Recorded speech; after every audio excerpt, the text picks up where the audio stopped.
Hey everyone, back tuning into today's video and Happy New Year's Day. It's the first day of 2016, so this is the first video of the new year. Thanks very much for tuning in on this New Year's Day. I hope you're having a lovely day.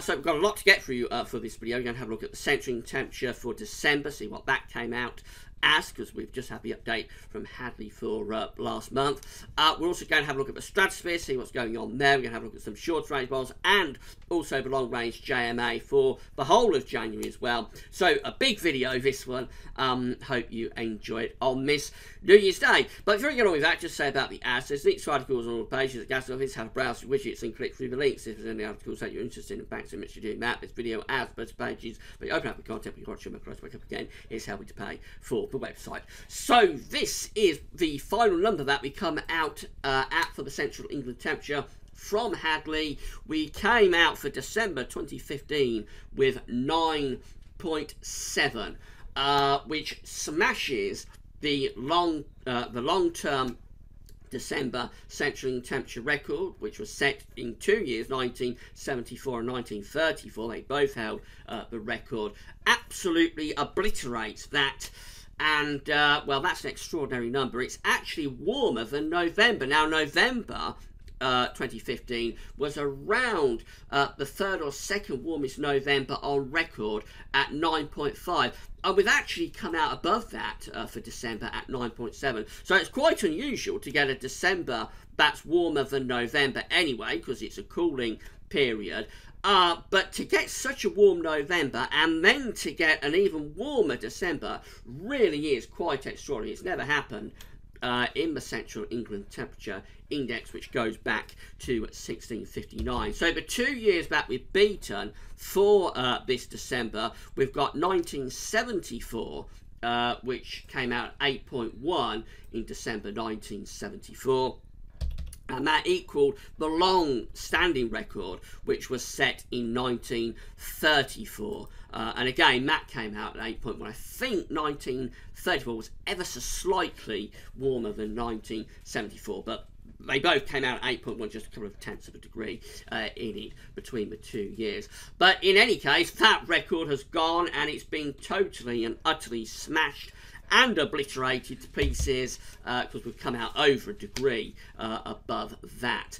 In fact, over a degree and a half above that. So really quite extraordinary how this December has panned out. And there's never been a month anything like this December, going right way back to the beginning of the Central England temperature record. And I'm scrolling back to the very start of it, which goes back to the year 1659. It's the longest, most consistent temperature record anywhere in the world, although of course the weather stations have changed as the years have gone by. But nevertheless, it's the best we have really in terms of a long-term temperature record, and we can say that certainly back to 1659, probably back before that. We've never had a December like this, so quite extraordinary what has happened this month. The warmest December for hundreds and hundreds and hundreds of years, quite clearly. We haven't had the UK temperature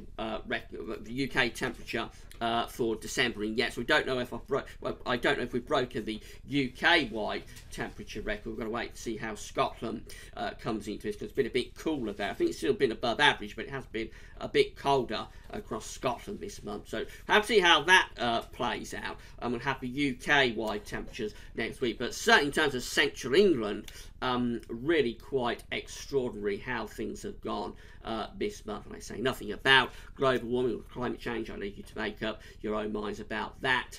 But just presenting the evidence and very extraordinary developments this December, with barely a single frost and certainly no snow across anywhere really across England and Wales this month. Very, very unusual month.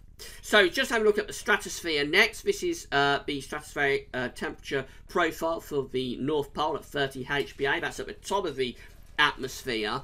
So the grey line here is where the stratospheric temperature should be trending at this time of year. It is a cooling time of year over North Pole in the stratosphere. The black line, though, is telling us where the temperature is in terms of the stratosphere at the moment. You see it's very, very cold. The temperatures along the side and the dates along the bottom. You see we are much, much colder than that grey trend line. So we're much cooler, colder than average in terms of the stratospheric temperature over the North Pole. And this at least partly explains what's happened in December, because when you've got a cold stratosphere over the pole, it tends to translate back lower down in the troposphere where weather is taking place.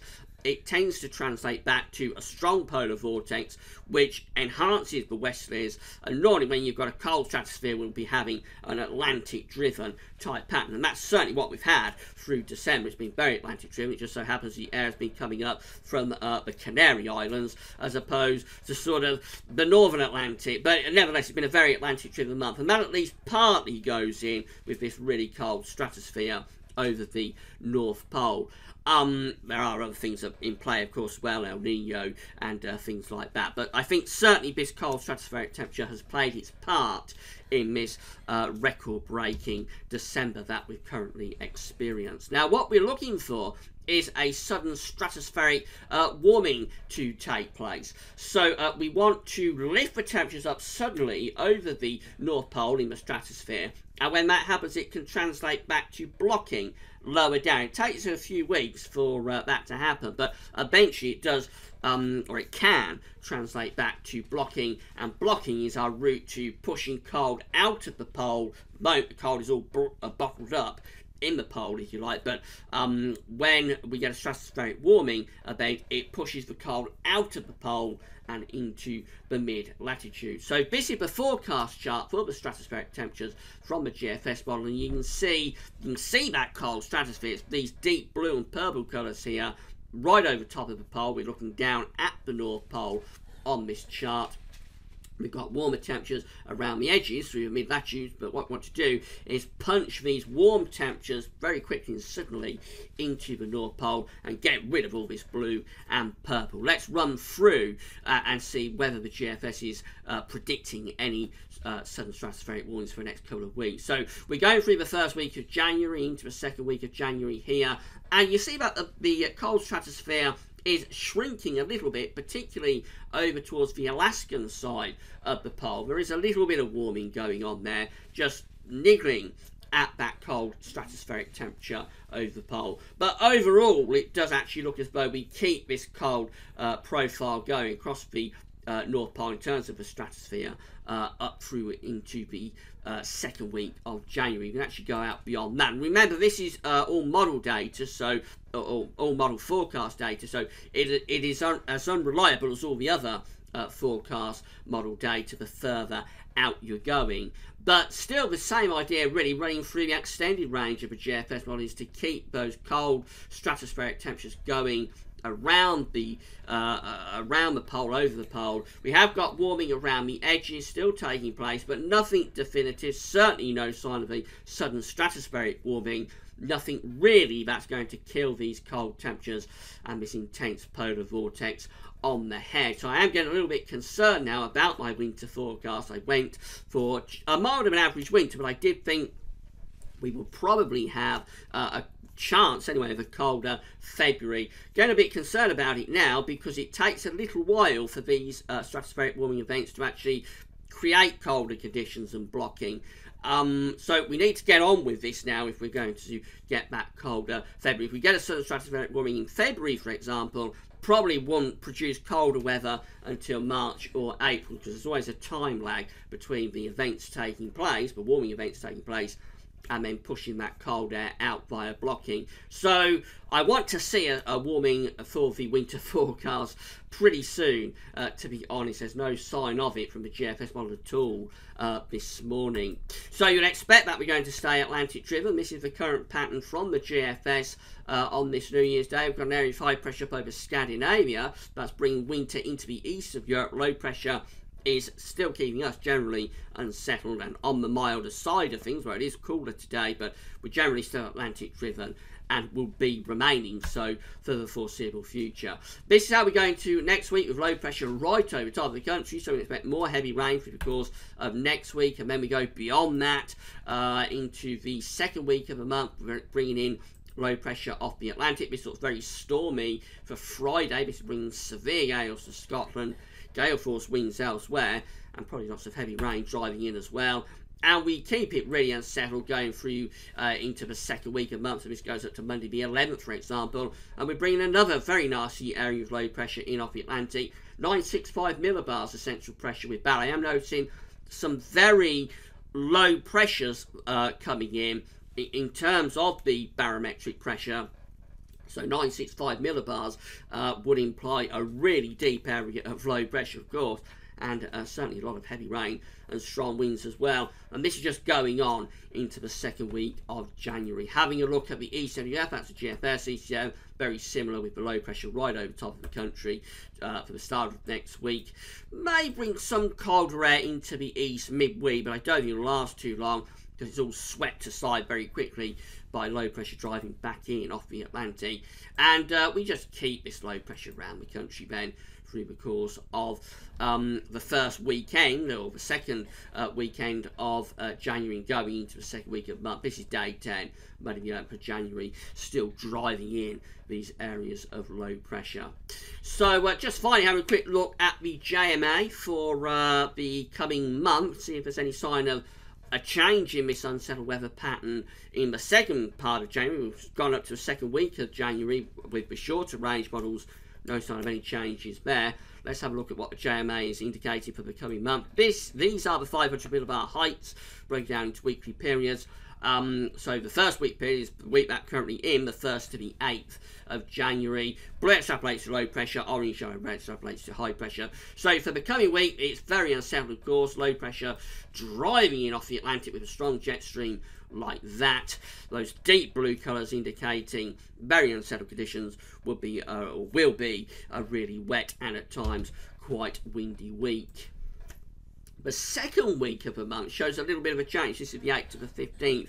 And we just see some ridging here building up from the south. This could be very mild, could be a little bit of a taste of spring, I would have thought, actually. Low pressure is out to the north and west. The flow probably going something like that. So the air probably being dragged up from the tropics again. So week 2 of January could be very mild, but probably drier, especially to the south, with that high pressure sitting to the south of the country. And then week 3 and 4, this takes us to the end of the month. I think we go from the 15th to around the 28th with this.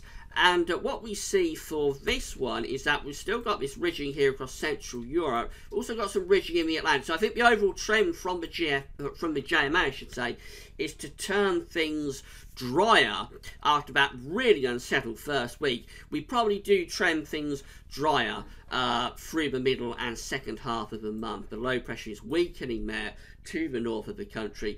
I would suspect what could happen is that these areas of high pressure could get together and form one big ridge, actually. So we may build in some proper high pressure in the middle and latter stages of January. That'll be one to keep an eye on. I'll be doing the January month-ahead forecast probably tomorrow evening, and we'll see whether that's picked up by any other model output. So I think it could turn drier in the second part of the month, but it looks generally still quite mild and Atlantic driven even there.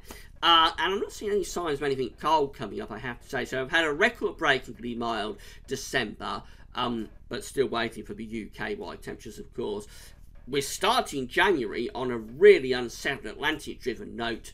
Whilst it may turn drier through the middle and second half of the month, there's no signs at the moment of anything especially cold coming up for January either. So it's not great news, of course, if you want some cold and snow. But things can change very, very quickly with the weather, as we know. And we've still got February to consider, which did always look like it could be the coldest month of this winter. So it's not great news for cold and snow lovers again at the moment, but there we are. I've just present the evidence to you, and it still looks generally mild and Atlantic driven. Very, very wet for the coming week. I'm sure we'll be hearing more about flooding over the coming week, sadly. But that's it. Enjoy the rest of your New Year's Day. Thanks for tuning in on New Year's Day, and that's it. Thanks for watching.